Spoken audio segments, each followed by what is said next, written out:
Hello, I'm Tom Bailey, and in today's Speaker Stories episode, I'll be getting to know Chad E. Foster, who is an author, a keynote speaker, and a workshop facilitator. And having lost his eyesight at the young age of 21, he now helps his audiences to transform their adversity into advantage. So, Chad, hello, and a very warm welcome to today's episode. Thanks, Tom. Pleasure to be here. Awesome. Thank you so much for being here. And just out of interest for all of our listeners, whereabouts in the world are you right now? I live on the eastern side of the United States in Atlanta, Georgia. Excellent. Thanks so much for sharing. And just to share as well, I know that you've also recently published a book called Blind Ambition and are currently very much in demand, delivering your high impact keynotes to large global audiences currently. So today, I really wanted to talk to you about your experiences and challenges that you faced as a speaker. First Sure. question is, were you always a natural born confident speaker, or is it really a skill you've had to develop over the previous few years? Yeah, I think the short answer is I never really wanted to be a person in front of large Mhm. crowds. And so I was always a confident person Yeah. amongst small groups, talking amongst friends and things. I was never shy. The larger the group, though, I would say there was a sense of nervousness that would kick in. Mhm. Anything over, I don't know, 15 to 20 to 30 people. And I remember in college at university, we had a public speaking class, and I was terrified of speaking, Mm. like a lot of people. And in fact, until I had this tipping point moment, I think of it sort of as my ignite moment. Uh, I wasn't comfortable facing down the fear. So I was the kind of person who would avoid speaking in public simply Mm. because it wasn't that I wasn't a good speaker. I was a good speaker. I was just nervous, like a lot of us, getting up Mm. in front of, hundreds of thousands of people and taking the microphone with all eyes on you. It can be intimidating, right? And there are a lot of people out there, they say people are more scared of public speaking than they are of dying. So they would literally rather be the person in the box than the person delivering the eulogy, which is Absolutely. pretty telling. Yeah, no, and I can really resonate with a lot of that. So you mentioned college, you mentioned, this tipping point for you. Mhm. What's kind of your earliest memory of having to stand up and speak about your story? So obviously you said a lot, we said you lost your sight at age 21. When did you really start talking about that in front of audiences? Well, look, from time to time, people would tell me that I'd inspired them on my journey. Hmm. So I was 21 years old when I lost my eyesight. I went on to have a successful corporate career. Never really thought much about the unusual nature of my journey. Like I said, Hmm. from time to time, people would tell me that I'd inspired them. And that usually happened when I was just trying to get to my next goal in life. So I never really took any of that seriously Yeah. until I had an experience while I was at Harvard Business School, and it was there. So my company that I was working for at the time, and this was back in 2015, so 7 years ago. Hmm. So late 30s, right? So 17 years had gone by, 18 years had gone by since I'd gone blind. And I brought in a lot of business for the company, over $45 billion in contracts as a Wow. pricing strategist. And so they said, "Hey, you brought in a lot of business for us. What can we do for you?" And for Mm. some crazy reason, I said, "Send me to Harvard." And for some crazier reason, they said, "Okay." Yeah. So they agreed, and they financed that and funded me to go there. And an interesting thing happened when I was there. I was studying with Bill George, who teaches about true North leadership, authentic Hmm. leadership. And he's the former chair and CEO of Medtronic. He's now an executive fellow at Harvard. I was actually with him yesterday at an event here in Atlanta promoting his new book, Emerging Leader Edition of True North. Really phenomenal leader. And in fact, when he was there at Medtronic, their market capitalization grew by 600 percent, Wow. 60 times, excuse Hmm. me, 60 times. It went from 1 billion to 60 billion. So really phenomenal leader. To get to the point, he had, he always teaches about how you can mine your life for things that presented you some challenges Yeah. that you can transform into opportunities to help people. And that really was something that resonated with me. I'd never really tried to do anything with my story. And it was there at Harvard, actually, that, these seeds were sown that Mm. I should Yeah. do more with my story. And I was elected to speak at our graduation. So, I ended up giving a little talk there. It was a 12-minute talk. I had this unusual feeling that I was going to be elected even before I was nominated, and so I Yeah. prepared for it. I had Incredible. someone mentor me for it, Hmm. and I gave a short little 12-minute talk that blew people away, and it blew me away. I saw firsthand how much I could help people, and I was really nervous, obviously. Yeah. 'Cause I'm getting up in front of 250 fellow executives at Harvard Business School, talk about not cutting your teeth and getting used to speaking in front of crowds. So I've Hmm. definitely felt some pressure to perform. So I was nervous, but what powered me through it, Tom, what got me through it was focusing on the benefit I could bring to other people. And Yeah. so I tried to focus more on that than on sort of the anxiety that was building Hmm. up inside of me. Great. Love that. Really shifting the perspective from me to what I can deliver in terms of value for this audience. That's right. If you remember back to delivering that graduation speech, and you were stood up there, could you feel the energy in the room? Could you feel that you were inspiring people? Could you like feel that kind of reflecting back on you? Oh, absolutely. Yeah. Yeah.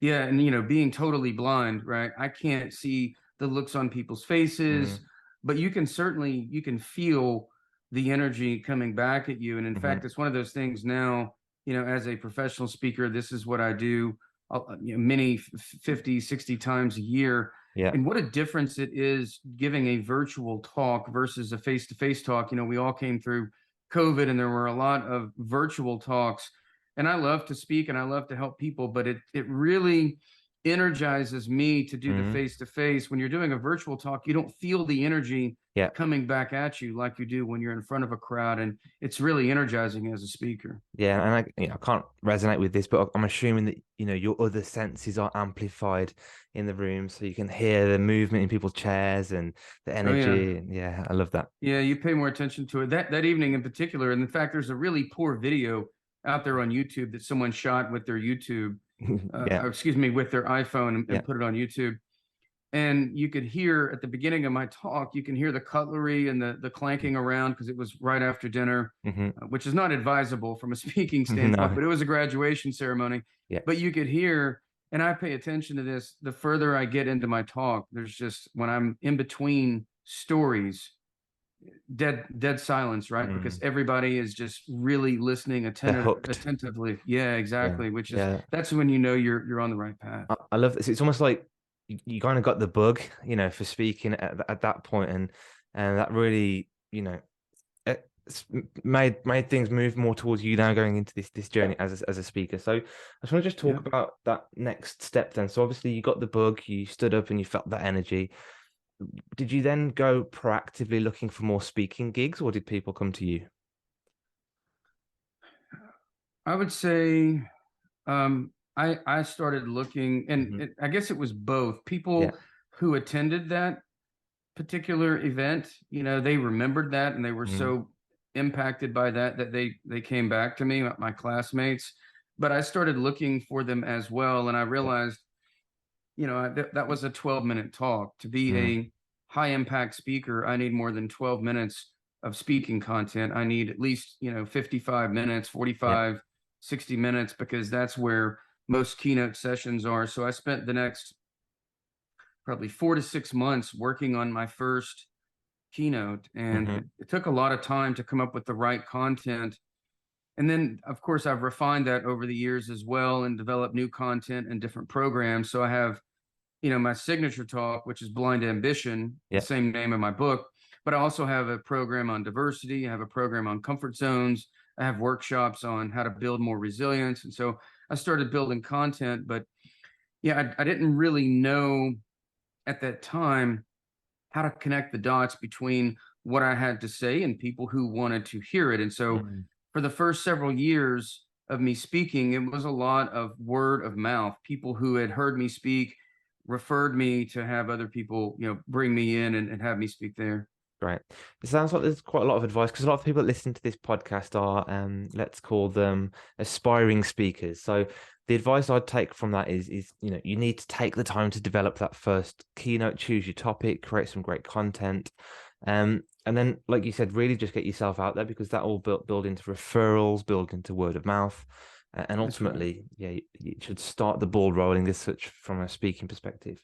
Yeah, I think And a go on. lot of it, just to reiterate, I mean, content is so important. And I think as a professional speaker, it's not just having differentiated content, which you've got to have differentiated content, but it also has to be, entertaining and I Mm, think fun. And so there are a lot of things I thought about. My particular story, Tom, my story, if I take you through everything that I've been through mm, and tell you everything that I've been through as a biography, it would be too heavy. yeah. And so as a speaker, I have to weigh what's the blend of content that I want, meaning how do I create vulnerability with an audience up front Hmm. so that I can build a connection with them. But if I'm too vulnerable for too long, then it's almost depressing. Mm, So I have to use this mixture of what's the right ratio of vulnerability to create a connection with the audience, taking them through the real, the raw, the difficult things that I've been through. But then how do I also make it fun and entertaining hmm. so that people come out feeling better, not worse? And so I use a lot of humor in my talks. And the other thing is, of course, storytelling and differentiated content. You've got to have unique content that other people aren't really, you can't say the same things. You don't want to say cliches. Yeah. So it has to be unique content. It's got to be entertaining. It's got to be fun, and it's got to be real, right? It's got to be authentic to who you are. Yeah, perfect. And you won't nail that the first keynote you write, so you really do need to go out and test that content as well to see how it lands with the audience. Absolutely. Yeah, perfect. So a lot of speakers that I speak to on the podcast talk about the transition point from free speaker to paid speaker. Can you remember that back, and what was that transition like, and how difficult was it for you to ask to be paid to speak at an event? It really wasn't that challenging for Hmm. me because my background from a corporate standpoint is pricing. Yeah. And so that's what I've done for the last 15, 20 years of my career is pricing. So the first thing I needed to understand was the market Hmm. for speaker services. And so I did a lot of research on what that would be. And then once I realized that I had developed my craft well enough to where I was at least, on par Hmm. with some of the other speakers out there. It really wasn't that challenging. It was just for me, the hardest part was getting enough experience to where I felt like, I've got enough speaking under my belt to where I feel like I can deliver a program that meets the client's needs because, every client is different. Your program may be very similar across clients, but they need it customized. And so, Yeah. how can you confidently build content that applies to lots of different audiences Hmm. and then customize it to an extent to meet each of their needs and deliver it in a way that really creates impact? Because you can have the best content in the world, but if you can't deliver it in a Yeah. really engaging and entertaining way that feels natural, that feels organic, that feels authentic, then you're not going to get any referrals, right? So you need to Mm. make sure that you're so comfortable delivering your content across many different situations that no matter what the ask is, you are going to really blow away your audience. And every time you speak, you should walk away with 3 to 5 referrals for your next speaking gig. Yeah, I love that. And there's a book out there, The Referable Speaker, which covers a lot of that. So it might be worth people checking that out as well. Mm. Last couple of questions from me. I think, like I said, a lot of people listening are aspiring speakers. So they're stuck in a place where they want to become a speaker. They think they've got a message, but they just maybe have a little bit of imposter syndrome that's holding them back. What advice would you give to them if to give them advice to kind of take that step to become a speaker? The hardest step is the first step. Mm, So, when I talk about one of the topics that I speak on is visualizing greatness. hmm. And, we all may have this bold vision of greatness for ourselves. But if you're focused on that big, scary goal, whatever that is, in this case, being a speaker, sometimes that can be too intimidating. It can Mm. prevent you from taking that first step. And that first step is the most important step. Yeah. And so, how can you break down your bold vision of greatness into really bite-sized steps so that you can take the first step? So, you know, you want that bold vision of greatness that inspires you to take action, being a paid professional keynote speaker. But Hmm. if you're focused on that the whole time, it can be too much. It can be too hard. So instead of thinking about that when it's time to take action, right? Think about the next best action on your journey. And that really is, okay, let me think about, what are stories in my life, experiences that I've had, that when I tell these stories to friends, I can tell they're always engaged in the Hmm. story. Yeah. And so let me mine my life for these stories that I can tell. Let me figure out what the points of those stories are, because every story needs a point, every point needs a story. And then how do I weave those into a signature keynote and then get really comfortable telling those stories in a way that I think is going to create impact and make the point. Love And that. so you start off breaking it down into smaller bite-sized steps. What are those stories? What are the chunks of content that I want to deliver? What are the points I want to make? And then how do I weave that together in a cohesive narrative? I think that really is the key. Yeah, I love that. And you make a really good point. When we think of where we want to get, I see these amazing keynote speakers and I think, "Oh, that's not me. I'm not that good. Who am I to pretend? Who am I to think that I can stand up on stage and do what they can do?" But that, like you said, it actually holds us back.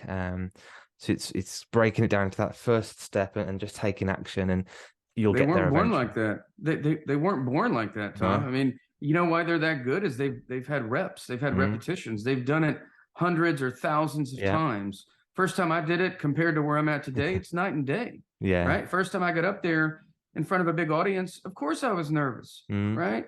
Now I always get a little nervous before I speak, but now when I get up and speak, I'm not nervous when I'm speaking, right? yeah. Everything slows down and you're calm because and Hmm. it's not because